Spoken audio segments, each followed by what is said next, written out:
نعبدہ ونصلی علی رسولہ الکریم اما بعد فاعوذ باللہ من الشیطان الرجیم بسم اللہ الرحمن الرحیم الصلاۃ والسلام علیک یا سیدی یا رسول اللہ وعلی آلک واصحابک یا سیدی یا حبیب اللہ۔ السلام علیکم ورحمۃ اللہ وبرکاتہ۔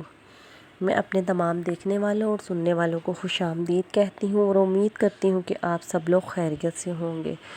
تو ناظرین، آج میں آپ سے جو بات شیئر کرنے جا رہی ہوں وہ عورت کی عزت کے حوالے سے ہے کہ عورت کی معاشرے میں اس دین اسلام میں کیا عزت ہے، میرے رب نے اسلام میں عورت کو کیا عزت دی ہے، کیا مقام دیا ہے۔ آج میں آپ کے ساتھ یہ اچھی باتیں شیئر کرنے جا رہی ہوں۔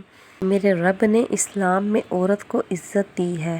ماں کے روپ میں ہو تو اس کے قدموں تلے جنت ہے، یہ بیوی کے روپ میں ہو تو اللہ پاک نے فرمایا اعلیٰ درجے کا انسان وہ ہے جو اپنی بیوی سے اچھا سلوک کرے۔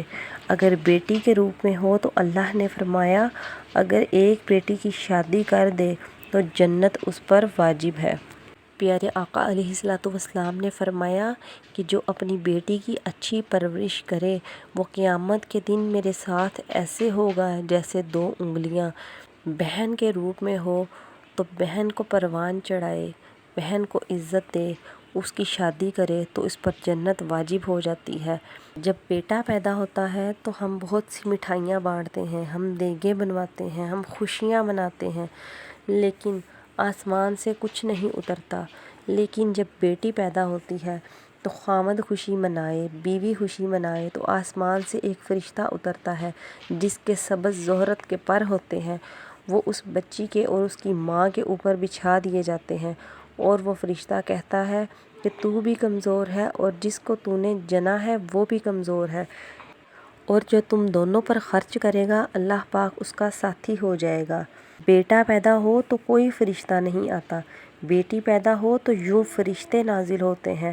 اللہ پاک نے عورت کو عزت دی ہے، مقام دیا ہے، ہر رشتے میں، ہر روپ میں ایک عالی شان مقام دیا ہے۔ یہ کوئی کھلونا نہیں ہے، تمہاری ہوس کو پورا کرنے کے لیے کوئی آلہ نہیں ہے۔ اس کو اللہ نے عزت دی ہے، اس کو ہر رشتے میں عزت دو۔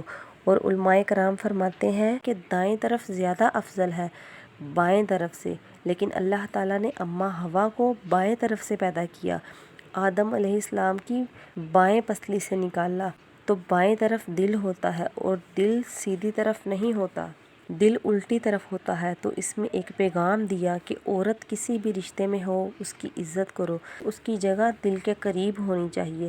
بائیں طرف پیدا کرنے میں یہ پیغام ہے کہ عورت دل کے قریب ہونی چاہیے۔ کچھ لوگ عیاشی میں پڑھ کر عورت کو کھلونا بنا لیتے ہیں، عورت کی عزت نہیں کرتے۔ عورت اگر بیٹی پیدا کرتی ہے تو اس سے رشتہ توڑ دیا جاتا ہے، بیٹی کو مار دینے تک کا کہہ دیتے ہیں، بیوی کو مارنا پیٹنا شروع کر دیتے ہیں۔ ماں نے شکایت لگائی تو بیوی کو مارنا شروع کر دیا، بہن نے شکایت لگائی تو عورت کو مارنا شروع کر دیا، باپ نے شکایت لگائی تو عورت کو بے عزت کرنا شروع کر دیا۔ آئے دن یہ سب باتیں سننے میں ملتی ہیں۔ خدارا بدلیں اپنے دل اور دماغ کو، دین اسلام کو جانیے اور عورت کی عزت کیجیے، چاہے وہ کسی روپ میں بھی ہو۔ خواہشات کی محبت ہر انسان کے دل میں ہے۔ گھر کی رونق عورت کے ساتھ ہوتی ہے، جس گھر میں عورت نہیں ہوتی وہ گھر چڑیا گھر بن جاتا ہے۔ عورت سب کی ضرورت کا خیال کرتی ہے، عورت سب کی ضرورتیں پوری کرتی ہے۔ عورت کے بغیر گھر گھر نہیں ہوتا، عورت سے گھر جنت بن جاتا ہے۔ تو میری آپ سب لوگوں سے ریکویسٹ ہے کہ آپ میں سے جو بھی اس ویڈیو کو سنیں زیادہ سے زیادہ لوگوں تک پہنچا دیجیے، کیونکہ معاشرے میں یہ بات بہت زیادہ عام ہو چکی ہے۔ خاوند ان باتوں سے بیوی کو بہت زیادہ مارتے پیٹتے ہیں۔ آپ اس ویڈیو کو زیادہ سے زیادہ شیئر کیجیے، آپ کی وجہ سے اگر کوئی انسان ان باتوں سے سدھر جائے یا اس کو دین اسلام کی سمجھ آ جائے تو اللہ پاک آپ کو بھی اس کا اجر اور ثواب عطا فرمائے گا۔ میرے چینل کو ضرور سبسکرائب کر دیجیے گا اور اپنا بہت سا خیال رکھیے گا۔ اللہ حافظ۔